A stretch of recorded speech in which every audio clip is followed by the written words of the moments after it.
ما تو ویدیو قبل یاد گرفتیم که چجوری وارد فضای المنت 3D بشیم و چجوری ازش آبجکت ساده با متریال بگیریم. دوباره میام تو سین ستاپ.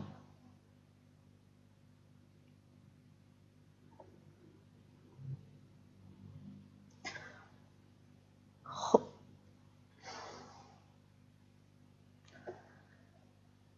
حالا من یه آبجکتی دارم، میام یه چیزی میدم که یه متریال میدم که رفلکشنش زیادتر باشه. نه چیزی همین کرومو میدم. اتفاقی که میافته ما یک نوری توی فضا داریم، یه رفلکشنیه که بر اساس نور به وجود میاد و یه فضایی. ما اگه بخوایم عکاسی کنیم از یک آبجکتی که رفلکت میده، یعنی نور رو پس میده و ما میتونیم توش مثل آینه یه چیزایی رو ببینیم، حتی میخواین عکاسی کنیم فضای محیط خیلی تأثیر میذاره روی تصویری که به وجود میاد. میام اینجا environment میشه فضای محیطیمون.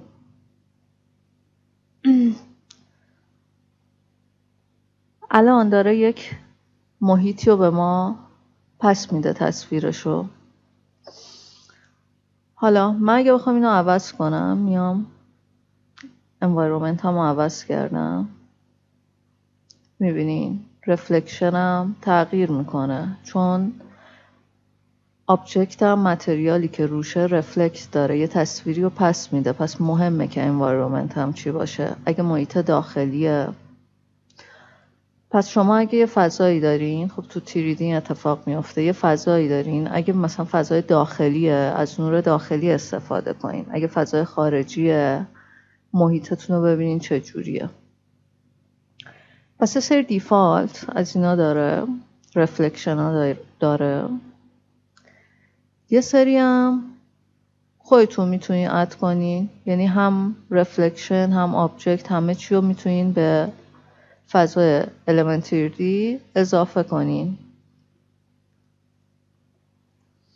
خب اینو اوکی میکنم که تو خود فضای افتر افکت هم ببینین چه اتفاقی میفته.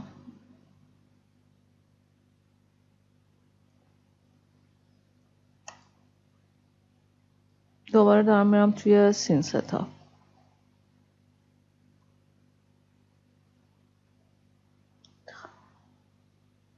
ما یه سری به جز آبجکتی که این مدلی که اینجا میسازه آبجکت ها رو، آبجکت های بیسیکمونن توی فضای 3D اینا، من میام همینو پاک میکنم.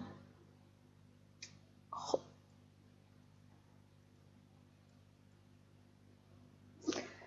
یه سری آبجکت پیش‌فرض توی element 3D برای ما هست. میبینین مثل همینا، ساعت،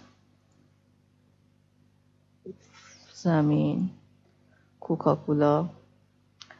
خب من میام اینا رو پاک کنم. فلور.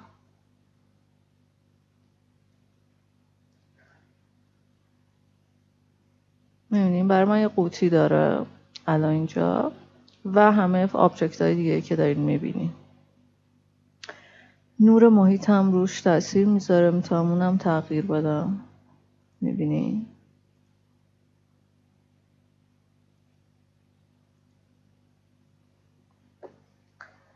خب هم آبجکت هایی که اینجا هست، آبجکت اولیه رو کاری نداریم، بیسیک خود element 3D، ولی آبجکت هایی که اینجا هست شما میتونین بهش اضافه کنین با اینکه برین توی سایت ها دنبال آبجکت های element 3D بگردین و